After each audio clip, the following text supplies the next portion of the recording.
day one of this dieting phase, which whatever name it is, I'll just keep for a little while. It probably just makes sense to have them all named the same.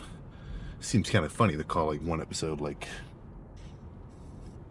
Praise to Leanness episode 1, just make up some silliness. But no, regardless of name and goofiness, the core principles of these next 2 to I don't know, way longer than 2, probably 3 months, potentially creeping into 4 months if bodybuilding show ends up being at the end of it, but that's not confirmed. I need to give me some time on that factor to see if something really lines up. But either way, still, body fat loss is the name of the game. So for me, I think there's a generalized continuum among lifters, right? From net zero to this side to this side, right? Now, on one far side of this equilibrium are the guys where they basically have no fucking appetite. These are the dudes where if you roll up to your YMCA, these guys are playing basketball at fucking 3%. Now, they're not the biggest guys, but they're just diced, and the reason for it is not because they're counting all their macros. They've just got an easy time not chowing down on a ton of food, right? They've got a baseline low appetite for whatever reason. It could just be fucking, there's a couple things that are going to come into play, but for the most part, a big fluctuation of that equilibrium is just your fucking genetics. Probably some of your upbringing and things like that. But some guys just have a low appetite. On the other side of things are the guys who have a fucking insane appetite. For them to even think about a calorie deficit is it's going to give them a fucking nightmare, right? Like these are the guys where they go into a football practice tryout, and they're going for linemen, not running back, right? Like putting down food is no problem for them. And for me, I've always been kind of close to the middle, but over the last few bulking phases, I think I've leaned a bit more towards that dieting side, which is probably just because I get sick of eating so much food. It really is a chore for sure. Now, for the benefits of a proper bulk, it's worth it, but I'd be lying to you if I said it was just totally easy and completely enjoyable, right? But that's where the value comes in. If it's not a challenge, then there's no reward at the end of it. So for me, I'm going to have a much easier time dieting down, because the mental difficulty of staying in a deficit and keeping my hands occupied from not reaching into the fucking cookie jar every day is a bit easier, just from having done it so many times, than the actual physical difficulty of continuing to put more and more food down, which I just reached to a point where I can't continue. Like that's why this last bulk just ended. It wasn't magic like, okay, I'm 272, that's my new end goal weight. No, it's more like I hit 272 and then was just bouncing around 270, even like down to 268 a few days. And historically, I have not been able to recover from that kind of peak and then slight kind of drop off, which is fine. That's still a 12-pound PR, right? So that bulk was completely successful. But I gotta know when to pull out, take profits, and then I guess in stock talk, what am I doing now? I'm basically doing a short, right? I'm hoping my body weight falls, which I know it will. But yeah, so for me to get leaner is much easier. And man, how many times have I done it so far? Cumulatively, I've definitely been in a dieting calorie deficit phase for at least a year's worth of time over these last 6 years, because I think so I know the last 2 years because I had them tracked. So it was this last bulk, a diet, and then spring bulk, the first one, so that's 3. I did another bulk before that one got posted, so that was 4. Did I have another one even before then? I think I did. So 5 dedicated bulking phases with 4 dieting phases in between. This would be the 5th. But even before I started really trying to push the envelope with the weight, I dieted before when I was a wee lad, fucking in high school. That was one summer I did really well. I was I've got some old pictures. I need to get them from like my old iPhones or whatever else. I've got like a hard drive with a ton of my old stuff. But dude, lean ass 180. That is fucking sick. Don't get insanely discouraged when you look at a fucking 260 pounder or like an actual professional bodybuilder guy. I mean, you've got the same fucking build. You got triceps, you got a chest, you got a back, you got legs, right? You got calves, you got arms, you got shoulders. So being a lean 180, I mean, when I look back at that, dude, that looked fucking sick. I must not have an off switch in my mind to say it's like, oh, this is enough yet. And that's just because I'm, fucking crazy. But dude, if you get to a point where you're a lean 180, dude, that is a nice place to be. Plus, you don't lose out on any athleticism. Honestly, you can probably get up to about a lean 200 and still be pretty fucking spry. Once you get up to the higher 200s lean, that cuts into that a little bit.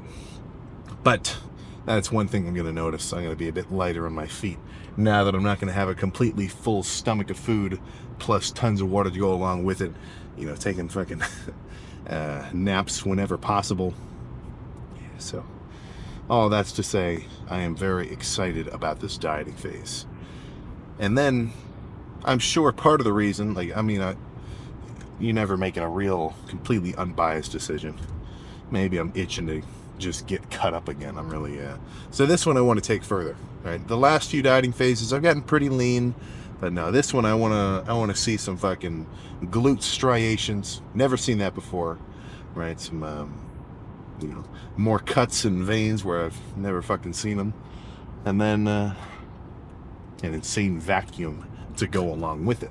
But that's a given, just because even in the next few days, now that I haven't been eating in a bulking diet, my stomach is basically going to kind of tighten itself in, right? Make my kind of V taper look extra crazy. I mean, it's just sweet, man. There's a lot of positives, right? You're spending less time eating. You don't have to pack food all the time. So you really do have more free time. Because the difficulty from dieting is it's not a chore per se. It's more like the absence of effort. So if you can handle the fucking, trickiness of, okay, ooh, do I stop at Chick-fil-A? Do I make today a cheat day? What do I do? Okay, keep going. If you can handle getting over that part of things, dieting is nice. Dieting is fucking nice. So, what was I about to say? Oh yeah, so morning weight, I guess I'll see what it is tomorrow. But I've already kind of dropped down a bit from the peak bulk weight, which is to be expected. I mean, my even though I gained 30 pounds over the course of the last, what would that be, 11 weeks, that's not 30 pounds of muscle, or 32 pounds, right? That's, totally just 10 pounds of carbs and water, right? Basically intramuscular glycogen, right? I mean, that's what like a marathon runner is going to do. That's why they carb load the night before they do something like that, to really kind of fill up, like on a muscular fucking basis. Each cell is going to be a little bit more swollen, full of that kind of fuel. But I'll see what the morning weight is tomorrow, because I should be getting close to baseline. Because 2 days ago I still was. I just had like 3,000 calories. So I guess that's another thing I haven't pointed out yet. What's the limit gonna be? We'll see. Got to ease into it. For me to just be eating 3,500 calories right now, I'm gonna be slightly losing weight slowly. So that's about where I'll start. Okay? I'm not gonna ease into it so slowly that I start at like 4,000 and then 40 and then 35. Like, I got to get it going, because you're not going to be burning any body fat unless you're actually carb depleted. So jumping straight into a reasonable deficit, I think you're good. But I'll be at about 3,500 for the first week, then adjust accordingly from there. So plan for tonight's lift: arms, same as normal. Push downs, overhead V-bar extensions, curls of every which way, which I think is going to add up to a solid fucking bicep pump. And then I'll do a touch of forearms at the end, I think. Just not a ton, but just a little. Maybe just some cable work. I don't think I need much more reverse curling work. I always like adding some of that in. But all these kind of forearm extenders. I think it's extensors. The back, right? All this stuff that kind of pops out when I open my hand. That's kind of big enough to be freaky. I want to kind of keep this nice and thick. So that's another thing which, when you get leaner, you'll start to notice is just like little things that you might not have thought about before start to look extra fucking cool. I mean, no forearm pump, no nothing. When I'm leaner and I'm doing like a chest press, plus I've got every set pretty much fucking documented when I make these, kind of workouts. I get to look back at myself and I'm like, holy crap, dude, my fucking forearm veins are out of this world. Yeah, it's just fucking sweet. So, more of if bulking is climbing up a mountain, then for me, I feel that the dieting phase is, taking a break and then looking down from whoa. Holy crap. That guy just turned down the exit ramp of a highway. My God. So getting back to what I was about to say. So I would kind of, when I imagine it, I feel like bulking is climbing the mountain. Right? You're trudging up and down, slow steps, making real progress. If you're actually doing it right, every time you embark, you should reach a new height. But in between, you got to do a dieting phase just to reset your system. So that's where pop a squat, turn around, see kind of how far you've come. So relative to the last dieting phase, definitely only marginally larger. I mean, to the point where it might not be like immediately jumping at you like, whoa, seems quads are double the size. But marginal gains on repeat, that is what I'm aiming for. Plus, I'm sure I'm going to see a little bit of I'm definitely going to see some more quad striation from even just from looking at him now, I can still see just a hint of feathering on the left side, especially with the body fat that I'm at. So as I get leaner, oh my God. I hope freak show is not a bad descriptor. That's what I'm trying to get at there. But I think no more chatting. I can already feel a little bit of cheek tingling from a certain beta alanine we all know and love. So let's just cut to that first set of push downs. Put on a squeezing lightweight kick to start triceps. It's got to last like 3 fucking months. I do like it though. Serves as a good warm up. Plus, it's a different kind of failure when you're fresh. I don't know if you know this, but if you get big enough, I think it's a size thing, but when my triceps are fully pumped, I wouldn't like to do a movement like this because I don't get a full, complete, straight arm fucking contraction. Like when my triceps are fully pumped, I can get to like here with the rope, with at least, moderate weight, and I just can't get that extra oomph. It's like my triceps running into itself. It's so full of blood. So when they're cold, I can really squeeze hard. But 2 here. And no weight, not crazy, 25 pounds each. So that's only like half the stack on a double arm pushdown.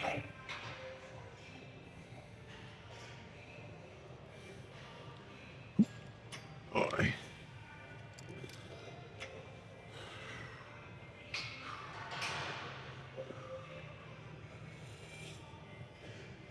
Oh. Oh. Oh. No.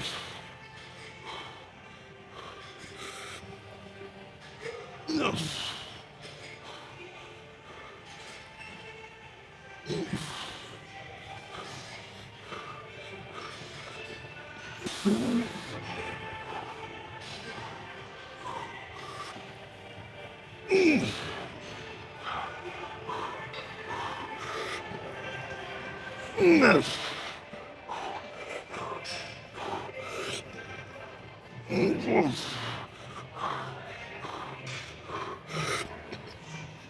No.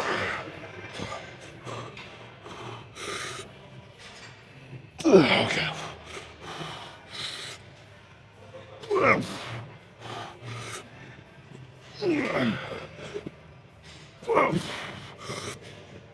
Okay. Oh. One more.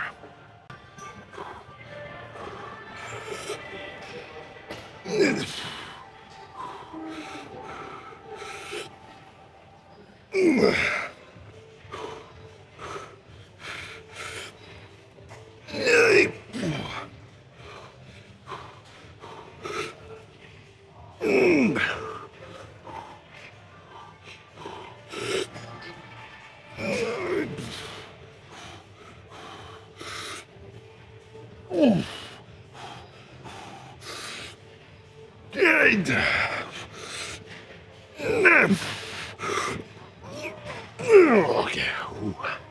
All right. I lied. One more. Dude, the fucking density of intensity on that set relative to the weight, that's nuts. That is fucking nuts. One more, then move on.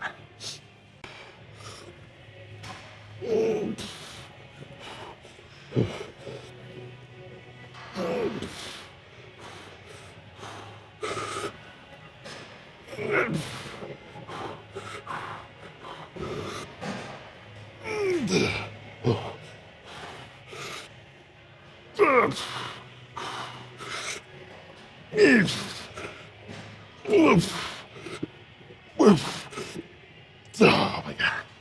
Okay. Whoa. Whoa.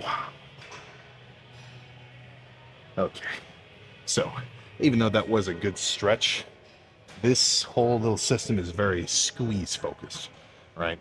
Like a squat or leg press, you don't have much quad activation when your legs are fully contracted. That's more stretch. This is more squeeze. So let's change gears, do some bent over overhead stuff. Especially if I can find a cable that has the right camber to my liking. These next three should be pretty fucking nasty. I have a minor conundrum. When I do these, at least if I were to just bend over and do these overhead reps, with this weight, it's actually a little too light. Like I'd probably pump out 30, but I wouldn't want to like slap a plate on the side because then it's gonna be too heavy and I won't be using my triceps. I'll just be like manhandling the set. So good in between, 5, 6 burnout reps of just regular push downs, then flip over and burn out with the extensions.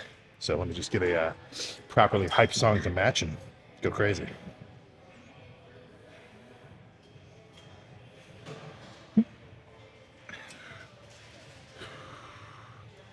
Boy.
Okay.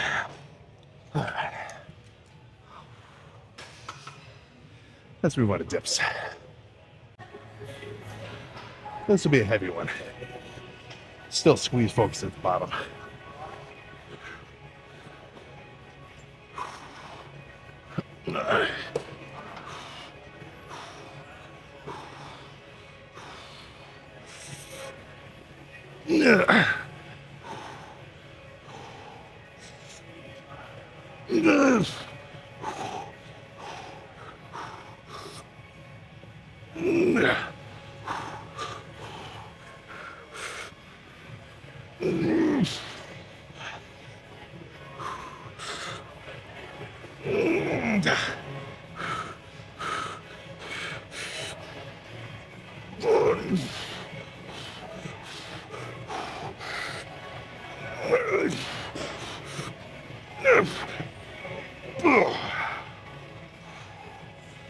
Few more.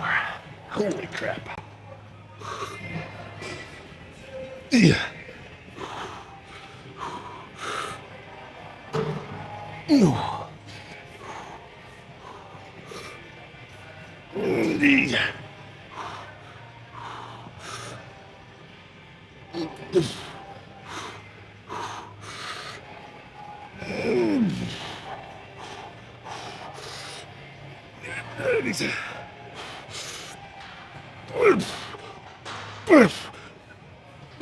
Okay. Oh, let's drop the weight. Honestly, if this next set is good, I think that'll be it for triceps.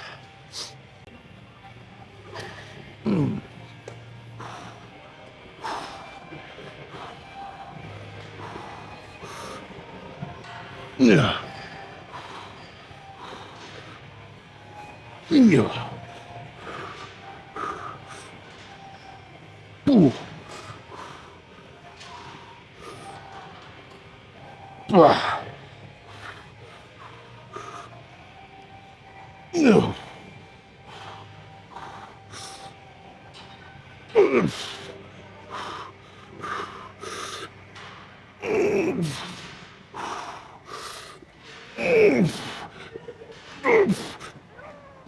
Okay.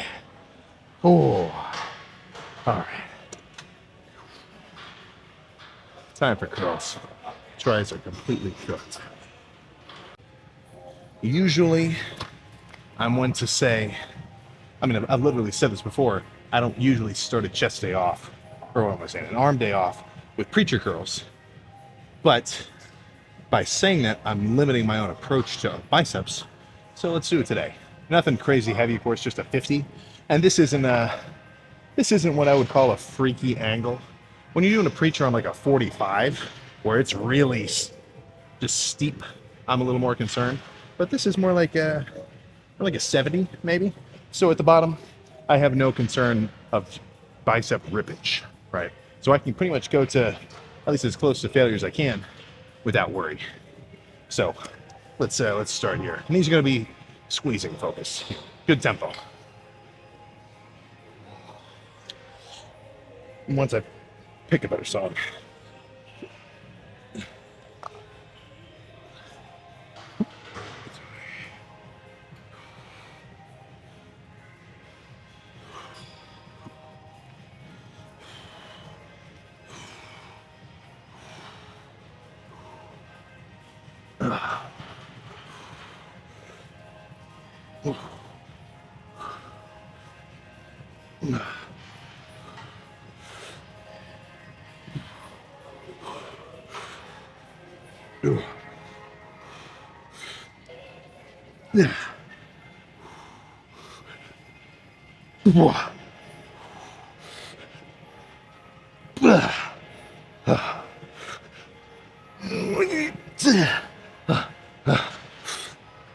Oh my God.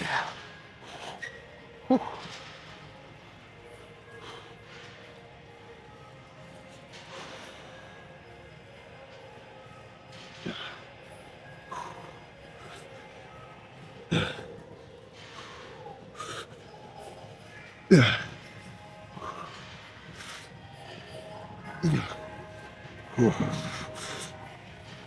Yeah. Yeah.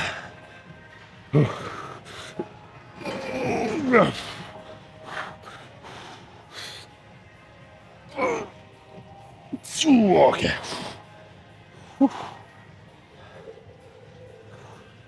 One more, same weight.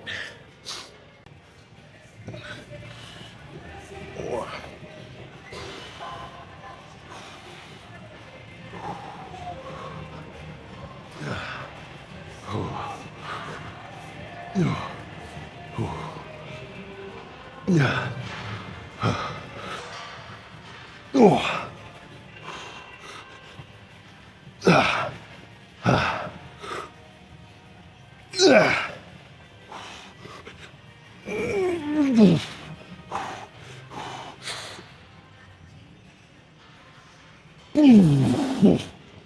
Holy crap.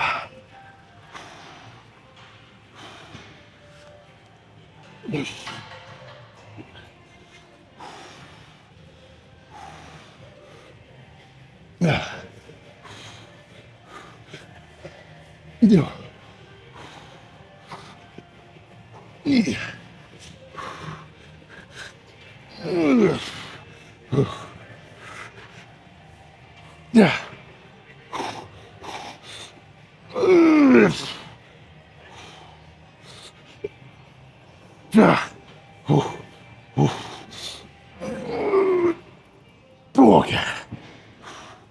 One more. I'll burn out with some hammer curls if I can't hit 8.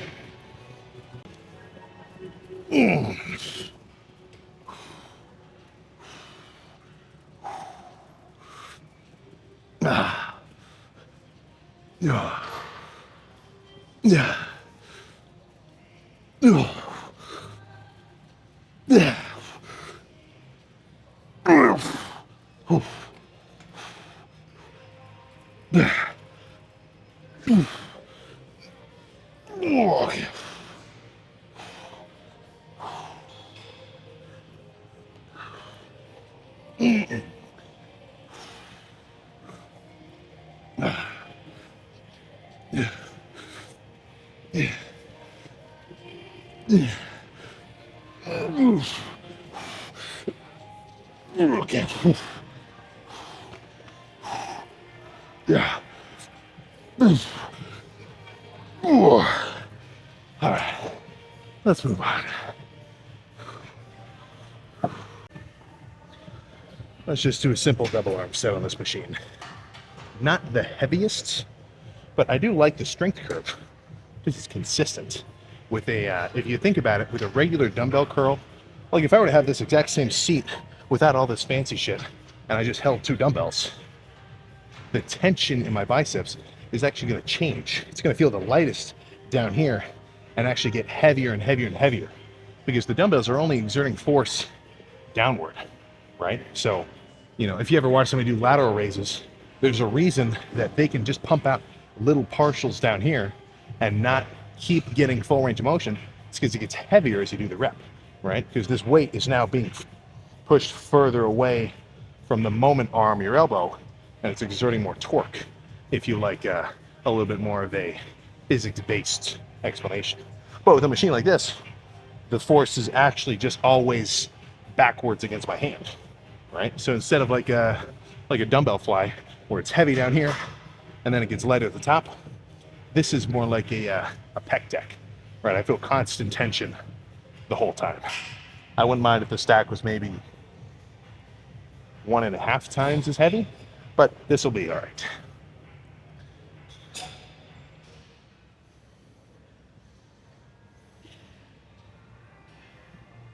If I can find a good song.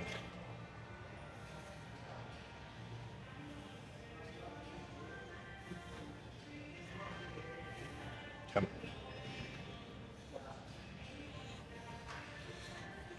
on.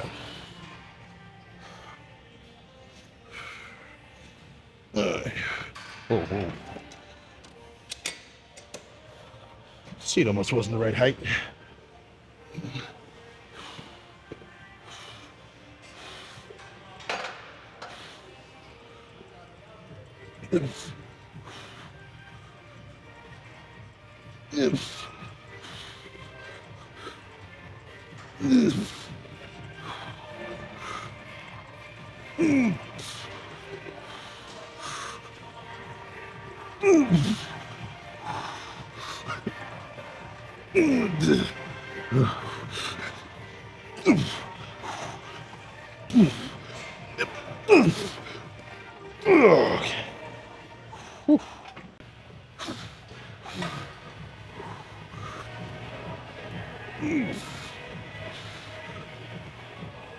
Okay.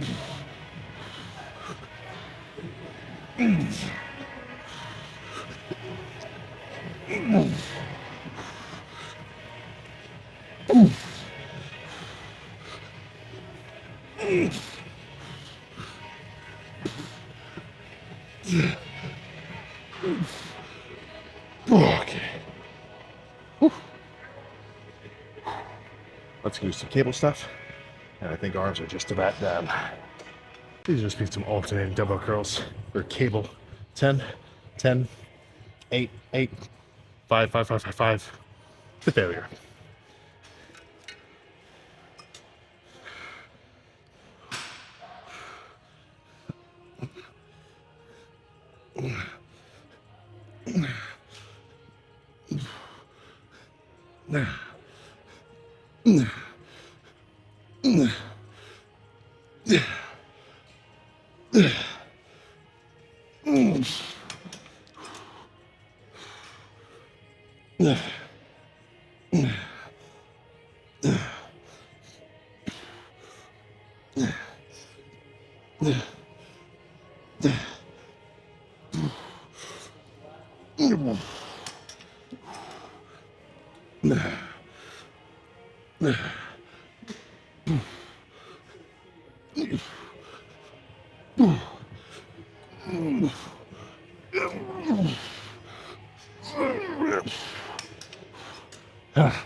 Let's finish with a easy bar curl.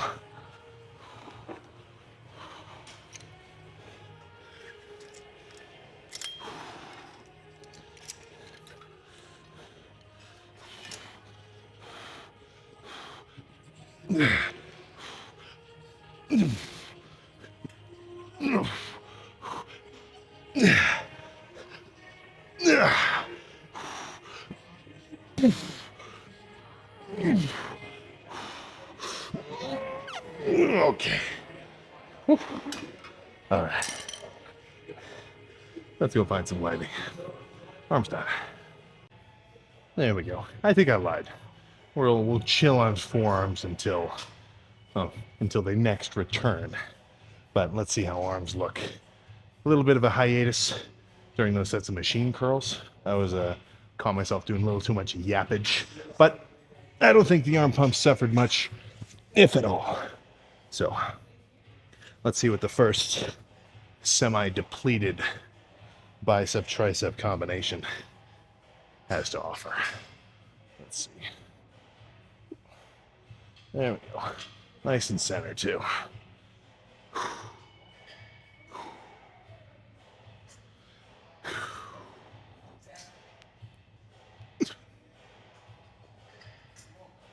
All right, nothing much to complain about there.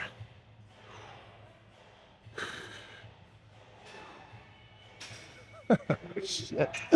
Dude, I already feel more like a beefcake from having a trimmer waist.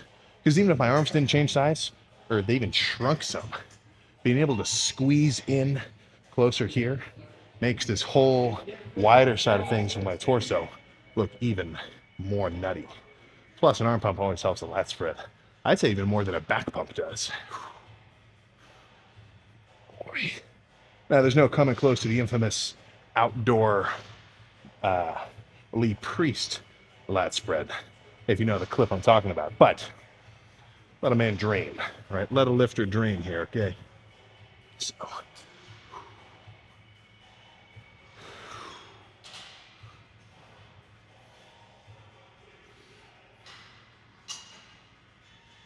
No. Oh my goodness. Let's see what else is there. This will get even freakier too over time. But this is all we're working with crucifix-wise for now. So, arms pumped to shit. They fucking feel just as pumped as they were when I was like literally 8 pounds heavier just a week ago or so. So, hopefully I don't feel too much more depleted over the coming weeks. And then, I mean, dude, if this is, I mean, for this to be the baseline of this dieting phase, It may as well be fucking Christmas morning, and I know that my mom got me a 3DS with Mario Kart 7 Deluxe. Or no, I guess just Mario Kart 7. But either way, arms. Okay, let's do one more muscle because I can't stop myself. Oh yeah. Oh, I just feel like a total meatball. But all right, dieting phase day 1 in the books with a green check mark. Arms pumped, followed by a requisite 15 minutes of sitting in my car playing on my phone. A rather zen reflective period for a post lift, or for the end of a reasonably solid session for a lifter. But yeah, plan now. Go home. I put some steaks in a sous vide. Now I'm gonna put them in the fridge, but I'll give them a sear, and then that'll be sweet. That will be fucking sweet. So, Sam, what is gonna change? You're dieting down now. You're no longer trying to build muscle. You're trying to maintain it and lose fat. So, of course, instead of doing hard, heavy sets, you're gonna do toning sets. You're gonna do fat burning toning work. Obviously, right? You're not just gonna keep training the same way you usually do. I mean, that's nonsense, right? Guys, come on. This is how I think of it. And there are different fluctuations. My training is going to change a little bit now that I'm dieting down compared to bulking. But the core principles are consistent if you're trying to build muscle or just maintain muscle and lose fat. Right? Those are really the only kind of two states that you're going to be in as a lifter, apart from just maintenance. So the thing that is going to change whether or not you grow or you lose fat and get leaner, what is it? Right? It's your calorie intake, right? It's fluctuating the amount of energy, I mean, really energy and nutrients and basically just building blocks that you're taking in, or limiting it so that you have to run off your own internal reserves, which your body's going to go for fat first, not muscle. So the training is purely to stimulate your muscle, and then whatever you do outside of the gym determines the result of that stimulation, right? So it's I'm trying to think of another kind of situation where that is basically well, it's kind of hard to come up with something that really matches muscle growth. But following that logic, my approach with dieting down, I want to maintain strength, I want to maintain size, I want to keep getting solid lifts, then nothing's going to change. You know, I'll still do as many sets as I need until I feel like I've done enough, which for me ends up being about 7-8 sets, kind of aiming for a certain feeling of fatigue as well as pumpedness, which isn't just a magic number for me. I think if anybody were to come to the gym and do 8 crazy 8 crazy sets of chest one day, as long as those sets were legit, be it a heavy, set of 8 on incline Smith or like a 20 rep burning set of cable flies, as long as those 8 sets were all pretty hard and you're basically fully pumped at the end of it, I don't feel the need for much more, So that's kind of my area of volume targeting that I'm looking at.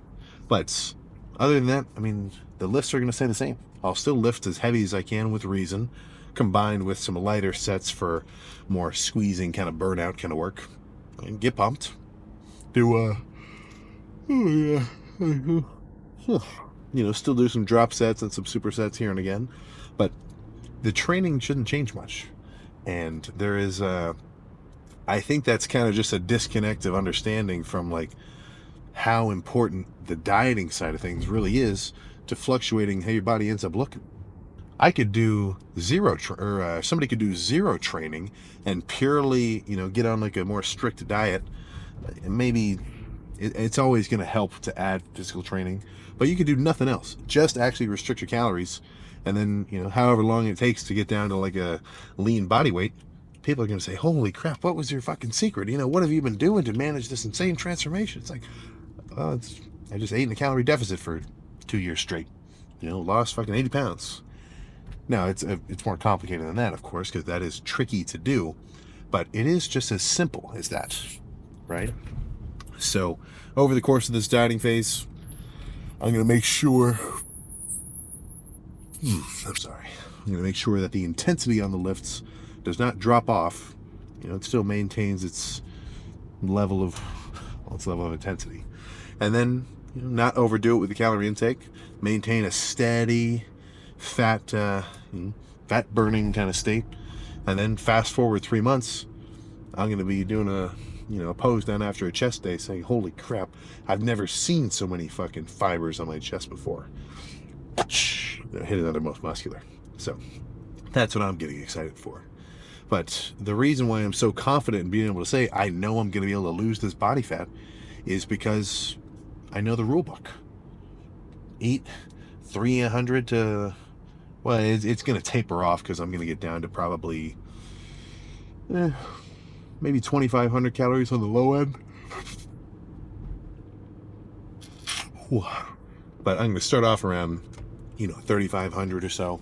That'll kind of fluctuate, but for the most part, I know, okay, let's say 250 grams of protein, I'm going to hit that by the end of the day. 75 grams of fat, 300 grams of carbs. Spread that evenly with whole foods and not calorie dense options. I mean, you're not going to see me have any Ben and Jerry's. It's just not it's not conducive with being in a diet, because it's not going to fill me up. Right now, I'm focused on eating foods where it's going to make me feel full, and I'm not going to want to keep eating more of it. So, I'll probably get some pre-chopped, Meyer salads. Add, I like doing this. Sometimes I'll add like a low-fat kind of hot sauce instead of a regular dressing, or you can just add any kind of low-cal dressing, and I'll just have a straight big-ass bowl of lettuce with a half pound of steak or a half pound of ground beef, and then I get my 50 grams of protein and however many grams of fat that I was aiming for, plus the the fats in the dressing, and then I've pretty much got like a full stomach for a little while, with the cost of maybe 20 grams of carbs from like a big salad bowl.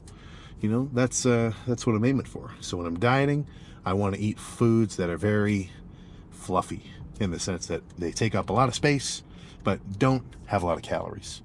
Whereas when I'm bulking, I want to eat denser foods, right? I'm talking straight rice, straight oatmeal, straight cream of wheat, ground beef, not as add some shakes in there now and again. Foods where I can eat a lot of it and they have a lot of calorie value. So gotta flip the script on this one. But I've got to restock the kitchen with more low-fat ground beef, leaner cuts of steak. I'm talking some top round, some low-calorie buns. There's breads that are made specifically to have more fiber content than just actual carbohydrate content. Those are a little tricky though, because they can make you a little bit bloated and gassy if you eat too many of them. But within reason, like if you have maybe like 2 a day, dude, I can have a straight up just basically a sloppy Joe with some lean ground beef, fat-free cheese, sugar-free barbecue sauce, slapped right in between 2 or 3 low-carb keto buns, and then I get a full stomach at the cost of just 500 calories. 500 calories is one spicy chicken sandwich, and that has at least at my size now, that's not enough to make me say, "Oh, I've had enough food." Okay, so that's kind of the food density that I'm talking about. But I'll get into that a bit more in a bit more detail. I'll actually add some more kind of cooking tutorials with those kind of things, because I've got I think at least 5 or 6 go-to kind of dieting specific meals, like that. Even that one I just said, I'll get a little Gordon Ramsay action there. But there's a couple other tricks too, which always help me, because of course, I mean, like I say, it is just eat this many calories per day. Don't eat more than that. You're gonna get lean, which is true, but that completely negates skips over the fact that, okay, you have to eat foods where you're not going to be starving all day. So there is a subjective element to it where you have to taper it to your specific needs, right? I mean, if guys can eat like a fucking robot and feel just a baseline sense of hunger all day because all they eat is like, meals of 30 grams of carbs worth of rice and then 50 grams of protein worth of chicken and some broccoli. I mean, if he can do that for 3 months, that guy is going to be diced for real. But I think it's, that's just more difficulty than necessary, right? I mean, if you don't have to eat like a fucking, like a prisoner, and you can really taper it and make sure you're eating things that you like to do, then why wouldn't you? Get lean, stay in a deficit, and eat foods that you like to eat.